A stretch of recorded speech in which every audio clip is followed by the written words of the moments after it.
In the name of God, Father, Son, and Holy Spirit. Amen. Please be seated. We have some interesting readings this Sunday. Our collect prays, "Because in our weakness we can do nothing good without you. Give us the help of your grace, that in keeping your commandments we may please you in both will and deed." The readings all seem to revolve around doing the right thing, choosing the good thing, providing assistance for making decisions that go beyond choosing the best option for me, but rather to consider others, to have compassion, to not judge others harshly. In our reading from Deuteronomy, Moses is telling the people to love God and follow God's commandments, and all will go well in the new land they are about to inhabit. "I have set before you life and prosperity, death and adversity. Choose wisely," Moses is saying. In 1 Corinthians, Paul is urging the community to choose unity over division. Yes, he says, "I planted, Apollos watered, but it is God who gives the growth." You are not servants of Paul or of Apollos. You are servants of God. Our gospel reading today is another part of the Sermon on the Mount. 2 weeks ago, Mother Elizabeth commented on the first part of the sermon. Lucky her. The Beatitudes. "Blessed are the poor in spirit, for theirs is the kingdom of God." She reminded us that these words are so familiar that, like familiar roads or highways, we can move along with little attention to the directions because we know the way. Last week, we got the next part of the sermon. "You are the salt of the earth. You are the light of the world." Today's gospel is yet another part of the Sermon on the Mount, not one as familiar or as memorable as the Beatitudes. And the Sermon on the Mount continues through the rest of chapter 5 and all of chapter 6. It's a long sermon. You might want to say some prayers now. Jesus seems to be getting to some details here, different from the Beatitudes, where sort of it feels like Jesus is sort of blessing in broad strokes. But Jesus is surprising us by who he is blessing. "Blessed are the poor in spirit." Really? "Blessed are those who mourn." "Blessed are the meek." These aren't the folks we usually think of as blessed. In today's gospel, Jesus seems to be tightening the screws in terms of expected behavior. Jesus says, "You have heard it said, 'You shall not murder.' But I say to you, if you are angry with a brother or a sister, you are liable to judgment.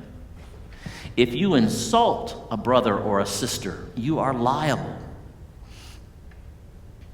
So Jesus has said it's not just murder that's wrong. These other things, being angry at another, insulting another, leaves you liable to judgment. He continues, You have heard it said, 'You shall not commit adultery.' But I say to you, anyone who looks at another with lust has already committed adultery in his heart." Where do you think Jesus is going with this?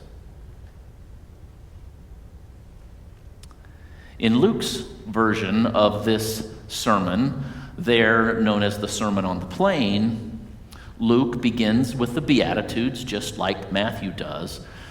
But it seems to me that Luke summarizes the point being made here with a few lines not found in Matthew.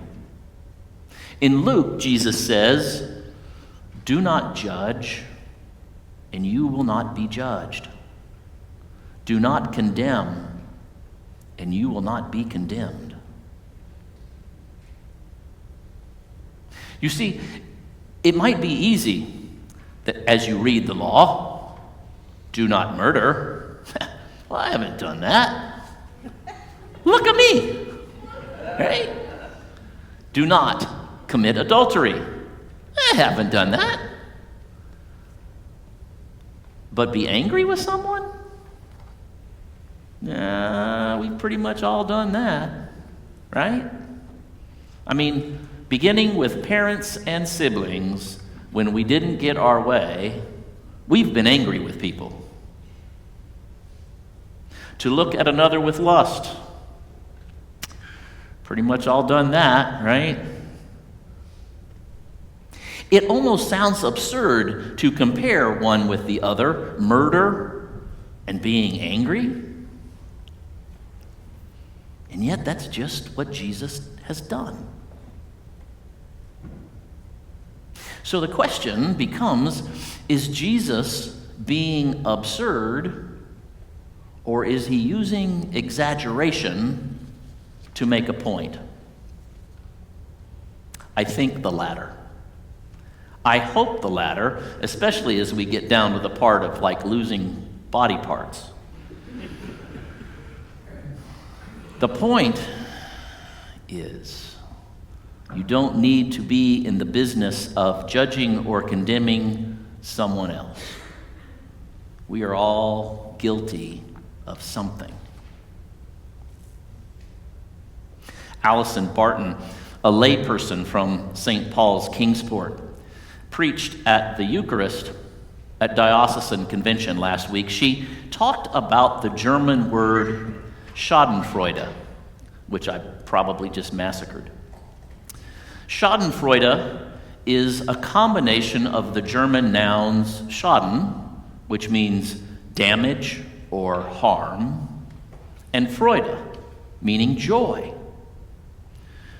So Schadenfreude is joy or delight in the harm or misfortune of another. What I hear Jesus saying in today's gospel is that Schadenfreude, joy at another's misfortune, would not qualify as a Christian virtue. It's not what we're about. Freudenfreude? Just want you to know I'm making it up here. I don't know if that's a German word or not, but joy with another's good fortune? Yeah. Okay, let's like celebrating with the shepherd who found the lost sheep. Celebrating with the widow who found the lost coin. That's all good and proper. And here we go again. Schadenfreude. Sadness at someone's misfortune. I think Jesus could line up behind that. For instance, we might view Syria as an enemy. The king holding on to power in an 11-year civil war, propped up by the Russians. ISIS given birth in the power vacuum in eastern Syria and western Iraq. There might be plenty of things we could hold on to as negative about Syria. Today, the reports from northern Syria are especially dire because the territory is largely inhabited by refugees fleeing an 11-year civil war. The situation there is literally an emergency within an emergency, as one of the local victims put it. War has made it particularly difficult for relief to reach those who so desperately need it. We need to pray God's mercy and blessing on all those affected and reach out our hands to help as we are able. Sometimes we view things differently when it becomes more personal. Reverend Mary Davis, who is part of us, she led the recent conversations on gratitude in adult formation the past few weeks. She's developed a close relationship with our refugee family. They're from northern Iraq, but were in exile in Turkey for 8 years before finally being allowed to emigrate to the United States. Anmar, the husband and father of our refugee family, has shared that his brother, Ali, and his family, and many Turkish and Iraqi friends have lost their homes and are suffering because of the cold. It feels a little different when you know someone or know someone who knows someone.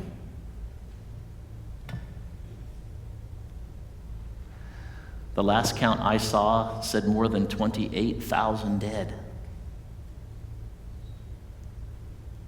And if there are that many, well, and the UN had said that may well double before we know.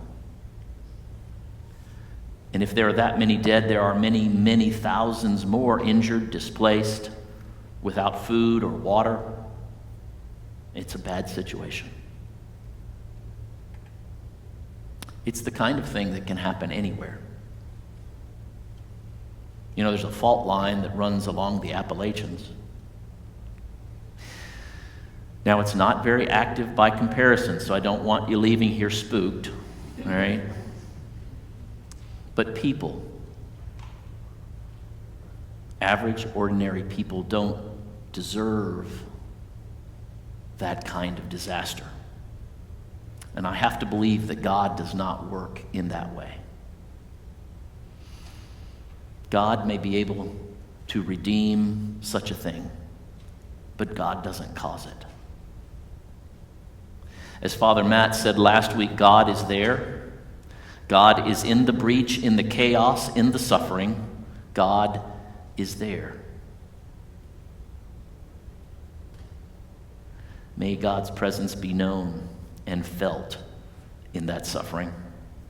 May God's mercy abound in Turkey and in Syria